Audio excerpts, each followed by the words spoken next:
Magandang umaga po. Ito na naman po tayo.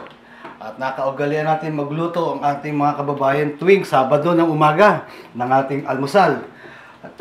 Pangkaraniwan po sa ating mga Pilipino, sinangag, tapa, itlog, tosino, longganisa, at may konting sausawan. Siyempre, hindi po mawawala ang sardinas at konting karne norte. Yung karne norte na po yan, pwede ho kayo mamili kung pwede nyo gamitin ng nasa lata na, sasabihin ko na, sa Pure Foods, pwede nyo gamitin si Martins. Basta importante lang po, haluan nyo lang ng sibuyas. Ang mga bata, minsan, naghahanap ng konting patatas. O sige, umpisahan po natin ng sinangag.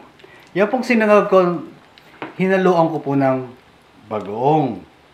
Nakikita nyo ho sa ibabaw, may konting itlog. Nilagyan ko rin po ng hotdog para din sa mga bata. Yan pong pagluto po ng sinangag, pwede nyo hong makita sa ating YouTube channel ang paggawa po ng sinangag.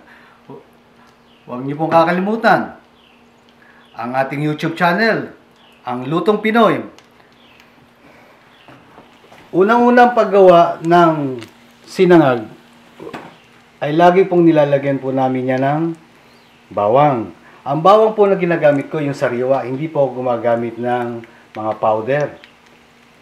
Yan po ang sikreto lang sinangag. Alam ko marami hong klaseng paggawa ng sinangag, pero yan po ang naiibang gusto ko po, laging na sariwa ang bawang. Ito naman po ang tapa. Ang tapa, typically po, ang masarap po yun, yung tuyong-tuyo at saka malambot at mahina ang apoy ang pagluto niyan. Alam ko naman ho, madali lang para sa inyo magluto ng tapa. Pero ang pinakasikreto po niyan, huwag po masyadong malakas ang apoy. Okay. Siyempre po, pag may tapa, may itlog. Ang itlog ko, merong tinatawag na sunny side up.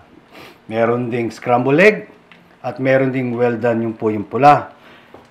Ito naman ang longganisa. Ang gustong-gusto ko pong longganisa ay maliliit na ang pagluluto din po niyan. Alam nyo na rin. Konting tubig, pinakuluan na mahina. At pag natuyo na po ang tubig, doon yung hinahalo sa mantika.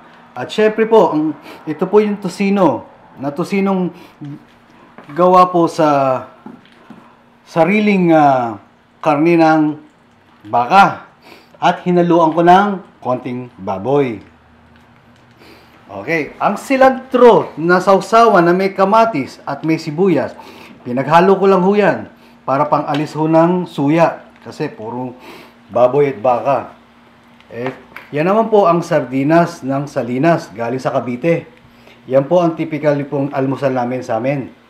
At syempre po, ang hindi makakalimutan po, ang corned beef. Yan ang gustong hinahalo ng mga anak namin sa sinangag. At inuulit ko po, huwag niyo pong kakalimutan ang ating YouTube channel, Mga Lutong Pinoy, na magpa-subscribe.